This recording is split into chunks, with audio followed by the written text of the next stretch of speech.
एक समय की बात है। एक जंगल में एक टूना चिड़ा रहता था। टूना चिड़ा बहुत लालची था। टूना चिड़ा राखियाँ और मिठाइयाँ बनाकर उन्हें बाजार में बेचता था। अरे यार, मैं इस बार हर बार की तरह मिठाइयाँ और राखियाँ सस्ते दामों में नहीं बेचूंगा।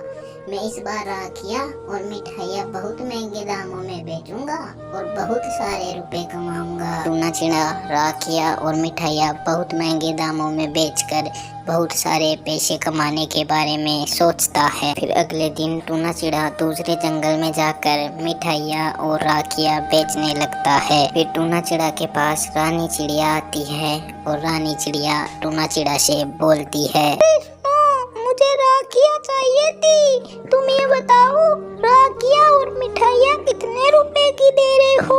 बाजार में तो एक राखी 5 रुपए की और एक मिठाई का डब्बा सिर्फ 20 रुपए का मिल रहा है। अरे, मैं तो एक राखी 20 रुपए की और एक मिठाई का डब्बा 50 रुपए का दे रहा हूँ।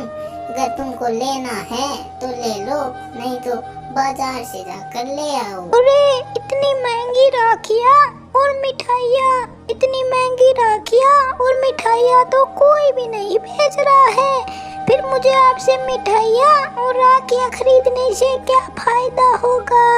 इससे अच्छा तो मैं बाजार से ही राखियाँ और मिठाइयाँ खरीद लूंगी। फिर राखियाँ और मिठाइयाँ बहुत महंगी होने के कारण रानी चिड़िया टूना चिड़ा से मिठाइयाँ और राखियाँ नहीं खरीदती है और टूना चिड़ा को भला बुरा बोलकर वहाँ से चली जाती है। फिर टूना चिड़ा के पास कालू कौवा आता है और कालू कौवा टूना चिड़ा से बोलता है, अरे अच्छा हुआ तुम मुझे यहीं पर मिल गए।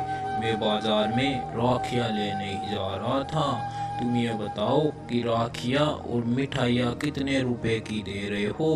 बाजार में तो एक राखी 5 रुपए की और एक मिठाई का डब्बा 20 रुपए का दे रहे हैं। अरे, मुझे बाजार से कोई मतलब नहीं है। मैं तो एक राखी 20 रुपए की और एक मिठाई का डब्बा 50 रुपए का दे रहा हूँ। अगर आपको लेना है तो ले लो, नहीं तो कहीं और से जाकर ले आओ। अरे इतनी महंगी और मिठाइयाँ मुझे आपसे नहीं खरीदनी। इतनी महंगी और मिठाइयाँ, इससे अच्छा तो मैं बाजार से ही खरीद लूँगा। अगर तुम इन मिठाइयों को और राखियों को इतनी महंगे बेचोगे तो तुमसे मिठाइयाँ और राखियाँ कोई नहीं खरीदेगा।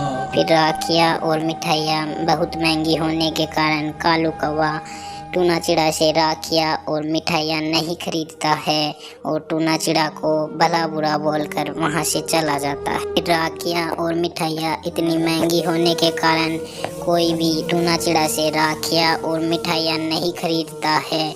फिर भी टूना चिड़ा अपनी मिठाइयों और राखियों के दाम कम नहीं करता है। फिर टूना चिड़ा की एक भी राखी नहीं बिकती है और थोड़े दिन बाद सारी मिठाइयाँ खराब हो जाती है। फिर टूना चिड़ा बहुत दुखी हो जाता है और सोचता है, अरे, मेरे लालच की वजह से मेरी एक भी राखी और एक भी मिठाई का डब्बा नहीं बिका और आज सारे मिठाई के डब्बे खराब हो गए। अगर मैं पहले की तरह इन मिठाइयों को और राखियों को सही दाम में बेचता तो मेरी सारी मिठाइयाँ और राखियाँ बिक जाती और मुझे कुछ भी नुकसान नहीं होता और मैं बहुत सारे पैसे कमाता। तो दोस्तों, हमें इस कहानी से यह शिक्षा मिलती है कि हमें कभी भी लालच नहीं करना चाहिए। लालच करने से हमें कभी भी फायदा नहीं होता है बल्कि नुकसान ही होता है। जैसे टूना चिड़ा ने लालच किया और उसकी सारी मिठाइयाँ और राखियाँ खराब हो गई और उसे नुकसान झेलना पड़ा।